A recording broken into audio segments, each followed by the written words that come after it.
GB News Home and Security Editor Mark White is in Dover on the scene for us. Mark, an astounding figure. Yeah, it's important. It's a milestone figure, and we've reached 10,000, 10,036 to be precise, a whole month earlier than we did at this point last year. At this point last year, we were just at 7,600 odd, so we are 35% up on last year's figures.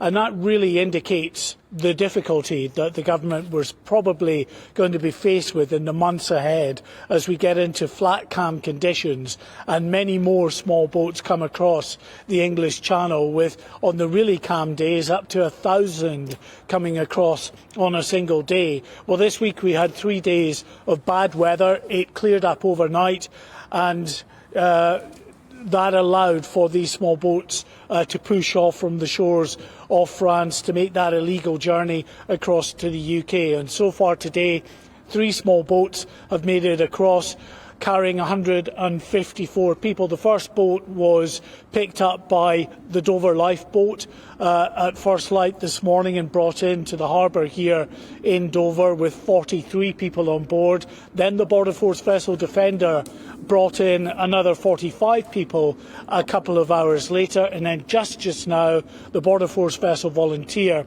arrived here at the main migrant processing centre in Dover with 66 migrants on board. So that takes it to 10,036 for the year so far. On the second full day of campaigning for Rishi Sunak, it won't be welcome, there's no doubt, because he made it a key pledge of him and his government to stop the boats, but already this year now more than 10,000 small boat migrants have crossed the channel.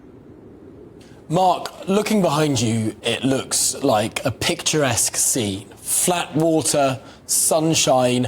I suppose it feeds into this idea that actually, no matter what the government says, no matter what the government does, no matter what hue the government is made up of, ultimately forces of nature seem to have greater control over these numbers than any policy from any party.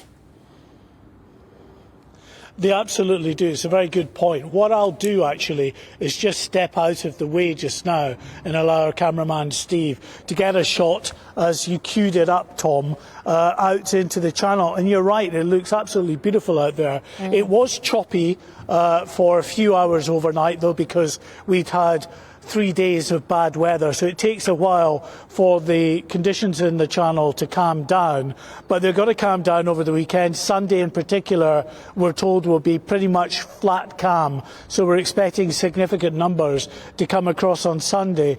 And as we move into the summer months proper, it is only going to get better in terms of the weather conditions over longer periods of time, and when that happens you get very significant numbers coming across. Now, the government was able to say last year that they had managed, they said, through their own endeavours, to result in a 36% decrease in the number of small boat migrants crossing the English Channel. However, this year that has been completely wiped out by the surge in migrants crossing the Channel. And as we, as I say, get into the better weather, the chances are that that number is only going to be going up very significantly. So by the Prime Minister going to the country on the 4th of July, it does then avoid that very difficult process, potentially, of that migrant surge that we would expect in the summer months. And Mark, yesterday we were talking about Labour's position on all this. We know what the government says. They want this Rwanda plan to work as a deterrent. They say that will lead to the boats stopping. But Labour's position is a little more confused. Well, I have to say, having followed Labour's position over the months and years, I haven't heard anything that I think, as someone that follows this whole issue and has done for many years, I haven't heard anything that I think is the kind of the silver bullet that really is going to make a huge difference in terms of actually cutting down the numbers. Yes, they're going to give more money to the National Crime Agency to employ hundreds of more more officers bringing together the likes of MI5 in there. That's undoubtedly, I'm sure, will make a difference. But it's such a multi-million-pound industry for the people smuggling gangs that even if you take a gang out, just like with the international drugs trade, that spot will be filled in fairly short order by more criminals who want to tap into this very lucrative revenue stream.